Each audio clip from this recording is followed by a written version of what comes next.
Hello student, RD coaching point में आप सभी का स्वागत है। आज की क्लास में हम बात करेंगे क्लास 10th के मैथमेटिक्स के एक बहुत इंपॉर्टेंट चैप्टर के बारे में, जिसमें हम समांतर माध्य निकालना सीखेंगे कि समांतर माध्य कैसे निकालते हैं। इसमें हम कुछ सवाल लेंगे जो आपके बोर्ड एग्जाम में आए हुए हैं, और ये एक जो पहला सवाल अब सॉल्व करने जा रहे हैं जो इसी साल के बोर्ड एग्जाम में आया है। इसमें दैनिक व्यय दिया हुआ है, यहाँ दैनिक व्यय दिया हुआ है और परिवारों की संख्या दी गई है।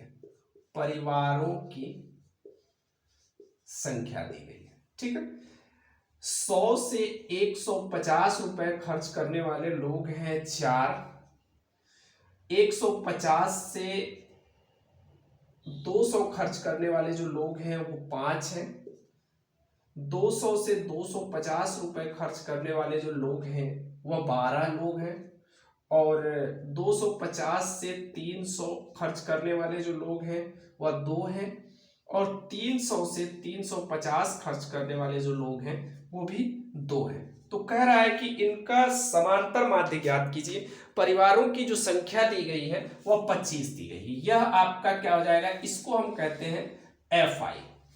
तो सिग्मा एफ आई अगर ये जोड़ेंगे तो यह आपका हो जाएगा 25। परिवारों की संख्या आपको 25 दी गई है, ठीक है ना। तो आप क्या करेंगे, इसकी मदद से अब यहां पर आप एक्स आई निकालेंगे, ठीक है ना।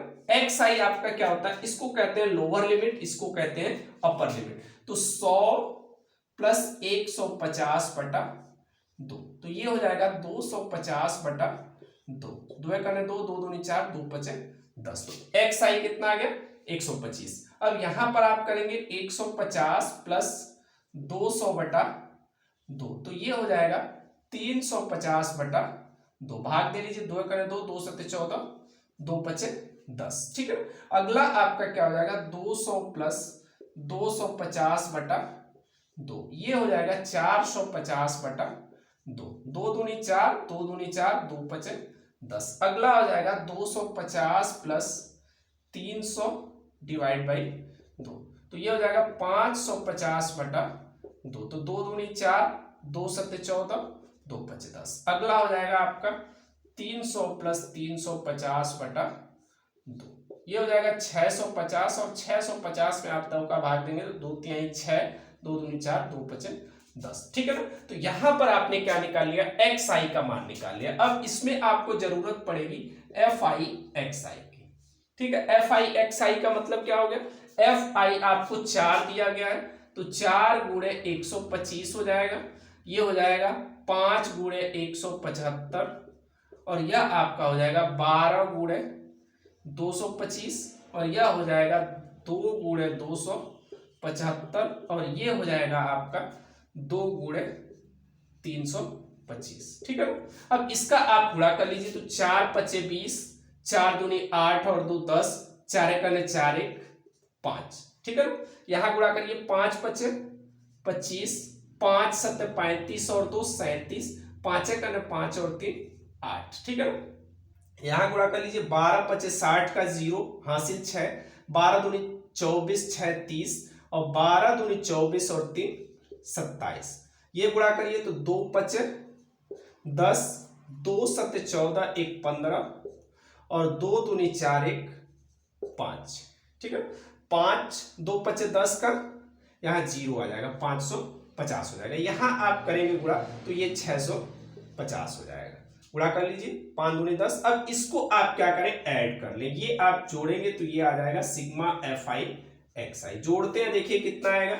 यहां आपका कितना है, 5 है, 7 5 12, 5 17, 7 हासिल 1 6, 1 7, 5 12, 7 19, 1 20, 7 27, और 27 और 5 32 का 2 हासिल 3, 3 और 2 5, ठीक है। टोटल हमने किया तो ये 5275 आ गया। अब यहां पर हम निकालते हैं समांतर माध्य X bar equal to sigma F I X I upon sigma F I. ये आपका कितना है, 5275 डिवाइड बाई 25, ठीक है ना। अब ये कट जाएगा आपका, देखिए 52 यहां पर है, 52 75 में आप 25 का डिवाइड कर ले, 25 दूनी 50, 2 आ गया, 7 25 करने 25, 2 आ गया और 25 से करने 25, ये आपका क्या हो गया, कट गया। तो इसको सॉल्व करने पर कितना आ गया, x बार इक्वल टू 211। तो इसका दैनिक व्यय का जो आपका बारंबारता निकल के आ गया या समांतर माध्य जो निकल के आया वो कितना आ गया, 211 रुपए। यानी इस तरह की सारणी अगर आपको दी गई है तो सबसे पहला काम आप इसमें क्या कैलकुलेट करेंगे, xi निकालेंगे, xi की मदद से आप fi कैलकुलेट करेंगे और इस तरीके से आप क्या करेंगे, इसकी वैल्यू फाइंड आउट कर लेंगे और ये आपका तरीका हो गया इसको फाइंड आउट करने का। ठीक है, ये आपका एक सवाल आपके परीक्षा में इस तरीके का 4 नंबर में ये पूछा गया है इसी साल बोर्ड एग्जाम में। ठीक है, इसी तरीके का एक और सवाल लेके हम देखते हैं। सबसे जरूरी इस तरह के सवाल में आपको टेबल अगर आपका बन गया तो सवाल आप आसानी से हल कर लेंगे। दूसरी चीज क्या है कि सवाल में जोड़ने और बाहर देने में आपको बहुत सतर्क रहने की जरूरत है। ठीक है ना, कहीं भी अगर थोड़ा सा भी गलती हुआ तो आपका काम क्या हो जाता है, खराब हो जाता है। ठीक है, एक और क्वेश्चन देते हैं जो इसी साल के बोर्ड एग्जाम में आपसे पूछा गया है, उसमें हम देखते हैं कि कैसे कैलकुलेट करेंगे। ठीक है, एक क्वेश्चन आपको दिया गया है जिसमें आपको क्या किया गया, समांतर माध्य पहले ही दे दिया गया है। ठीक है, किसी मोहल्ले के बच्चों के दैनिक जेब भत्ता दिया गया है। दैनिक जेब भत्ता आपको कितना दिया गया है, यहाँ ये है दैनिक जेब भत्ता, आपको पता है ये रुपए में दिया हुआ है। ठीक है, और बच्चों की संख्या दी गई है, ये हो जाएगा बच्चों की संख्या, और बच्चों की जो संख्या होगी इसको हम FI कहते हैं। तो दो चीजें आपको मिल गई, ये भत्ता और बच्चों की संख्या। इसमें आपको क्या कर रहा है कि समांतर माध्य आपको दिया हुआ है 18, तो 11 से 13 रुपए पाने वाले बच्चे जो हैं वह 7 हैं। 13 से 15 पाने वाले 6 बच्चे हैं। 15 से 17 पाने वाले 9 बच्चे हैं। 17 से 19 पाने वाले 13 बच्चे हैं। 19 से 21 पाने वाले F बच्चे हैं और 21 से 23 पाने वाले 5 बच्चे हैं और 23 से 25 पाने वाले आपके 4 बच्चे हैं। समांतर माध्य जो इसके लिए दिया गया है x बार की वैल्यू वह 18 रुपए पहले ही दिया गया है, तो हमें f की वैल्यू इसमें फाइंड आउट करनी है। ठीक है ना, ये आपको दे दिया गया है एक टेबल। ये क्वेश्चन इसी साल बोर्ड एग्जाम में 4 नंबर का पूछा गया है। ठीक है ना, ये आपको दिया गया। तो अभी आपने पिछले सवाल में भी देखा आपको क्या करना है, यहां पर आप सबसे पहले एक xi का टेबल ड्रॉ करेंगे। xi के लिए आप क्या करते हैं, lower limit plus upper limit, यानी 11 प्लस 13 बटा 2 कितना हो जाएगा, 3 1 4 और 1 1 2, 24 बटा 2 कितना आ गया, ये 12। ठीक है, यहां आप कर लें 13 प्लस 15 बटा 2, 5 और 3 8 और 1 1 2 बटा 2 कितना हो जाएगा, ये 14। यहां आप करेंगे 15 प्लस 17 बटा 2, तो ये हो जाएगा 32 और यहां पर आ गया 16। यहां हो जाएगा 17 प्लस 19 अपान 2, तो 9 7 16 का 6, ये 36 हो जाएगा और यहां पर आपका 18 आ जाएगा। फिर ये हो जाएगा 19 प्लस 21 अपान 2, ये जोड़ेंगे तो 40 आ जाएगा और 40 बटा 2 20 आ जाएगा। यहां पर आप देखिए क्या मिला आपको, 21 प्लस 23 है आपके पास बटा 2, ये आप जोड़ेंगे तो ये आ जाएगा 44 बटा 2 और ये आ गया 22। यहां आप सॉल्व करिए तो 23 प्लस 25 बटा 2, तो ये हो जाएगा 5 3 8 48 बटा 2 और ये आ गया आपके पास 24। तो पहला काम आपने यहां पर क्या कर लिया, इस टेबल की मदद से आपने क्या कर लिया, xi का मान ये जो है कैलकुलेट कर लिया। अब आपको जरूरत यहां से पड़ती है क्या, fi xi निकालने की।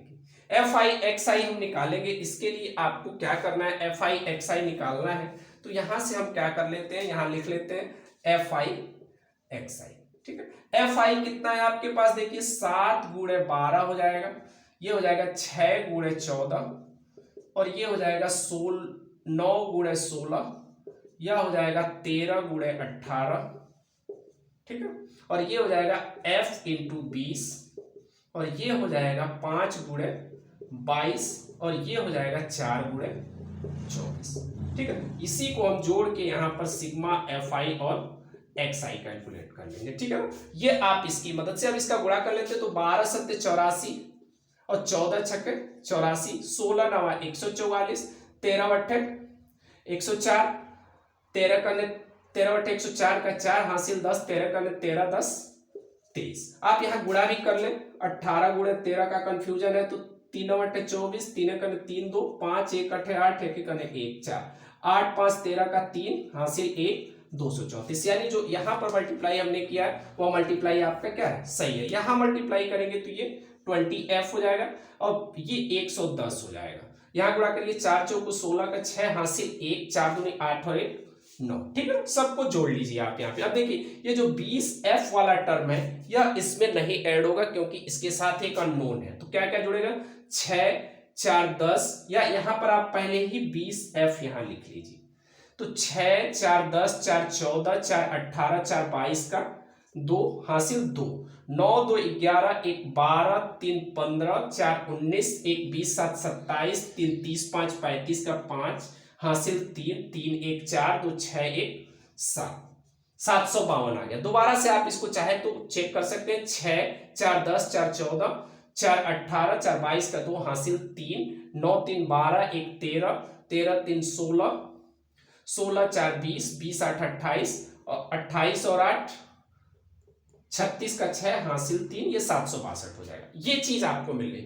अब आप इसमें क्या जानते हैं, समांतर माध्य अगर आपको निकालना होगा यहां से तो समांतर माध्य इसके लिए आपको दिया गया है कितना, इसका समांतर माध्य आपको दिया गया था। बच्चों की जो संख्या थी वो कितनी थी, बच्चों की जो संख्या थी इसमें दिया गया था, बच्चों की जो संख्या है